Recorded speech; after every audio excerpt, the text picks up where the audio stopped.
Ha, ha.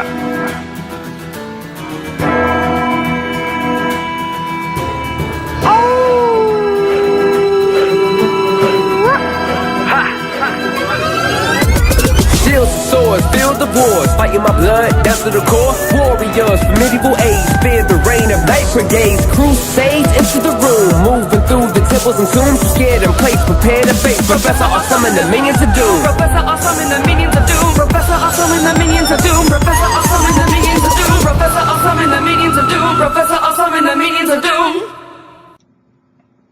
Minions, welcome back. I'm here I have a few more comments on Star Wars The Last Jedi, really in response to a lot of the hate mail that I've been getting.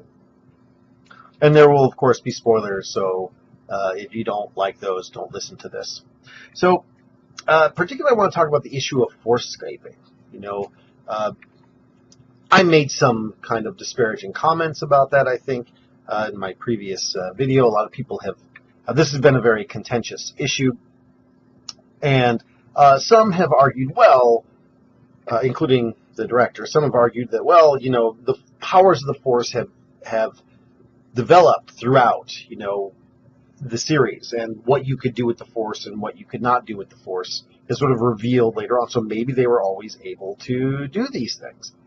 And others have argued, well, the problem is that creates huge plot inconsistencies with what happened previously. You know, we end up with situations, particularly with the Force-Skyping, where Luke can kind of project himself, and not just project himself, but more importantly, interact with the physical world. We have the problems of why then did he have to go infiltrate the Death Star at all? Why not just Force-Skype yourself onto there, wander around, turn off any shield generators? There's a lot of plot lines involving shield generators that have to be turned off, and it would be a lot nicer, you know, if you could just Force-Skype in, turn it off, peace out, and get out of there.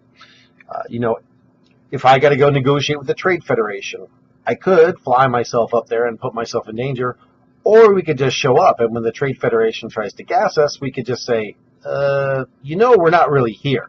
It's kind of like when you watch old movies, and a lot of old movies, if they had a cell phone, the entire plot wouldn't make any sense. And so we see a lot of contemporary movies where there is some sort of plot device to explain why the characters can't just pick up their cell phone and call the person or text the person they're trying to warn, or call the authorities or get help or whatever. However, let me offer some kind of defense of the new emergent force powers. People have argued that this creates all sorts of huge plot inconsistencies. However, what if this explains everything? And so this is how the emergent force powers explain everything. So let's talk about some of the bigger controversies. So first of all, Anakin has no father. And this is explained by somehow the midichlorians, I don't know, decided that he needed to be born by parthenogenesis, etc., etc. Maybe. But that sounds like a whole bunch of baloney, just a way to have someone who potentially fulfills this prophecy. But with the advent of Force-Skyping, we have the possibility that one of the Jedi decided that she was pretty hot and decided to Force-Skype his way into her bedroom to knock her up and accidentally have Anakin. This would explain a lot about why Anakin is so whiny. It starts really at the moment of conception. I'm going to vote for Mace Windu. Yes, I know he doesn't look much like Mace Windu, but Mace Windu strikes me as the kind of guy who is just studly enough that he could get a woman pregnant from across the galaxy. So good on you, Mace, if it was you. Bad on you that your son then comes along and essentially kills you, which would create an interesting parallel for other things that happen later on in Anakin's life. We have other issues, like, well, in the original cuts, when we see the Force ghost of Anakin, he's old, but then later on, it's It's supposedly re-edited to show that he was young. But with our new emergent force power, maybe he wasn't young at all. Maybe that was the young Anakin just sort of force projecting himself into the future to look around and say, oh, hey, look what's going on here. That looks like there'd be some kind of, victory celebration. Maybe we won something. Who's this guy here? They say Luke Sky. I don't know who he is. This also explains a lot of other inconsistencies that appear to be inconsistencies, right? So we see so many times where, why doesn't Anakin recognize C-3PO, whom he literally built? How is it that Obi-Wan Kenobi has spent all this time around R2-D2 and at no point does he go like, don't I know you? Well, maybe it's all answered that they weren't really there. It's essentially the Force-Skyping version of an answering machine. And so the reason they don't recognize them is they're kind of just barely out of the field of vision of their Force Skype camera, to use a kind of virtual idea of a camera in their head. They just couldn't see him. So maybe Obi-Wan never actually met R2-D2 until A New Hope. Let's take maybe the biggest of all controversies of all and show how it explains it. Who shot first, Han Solo or Greedo?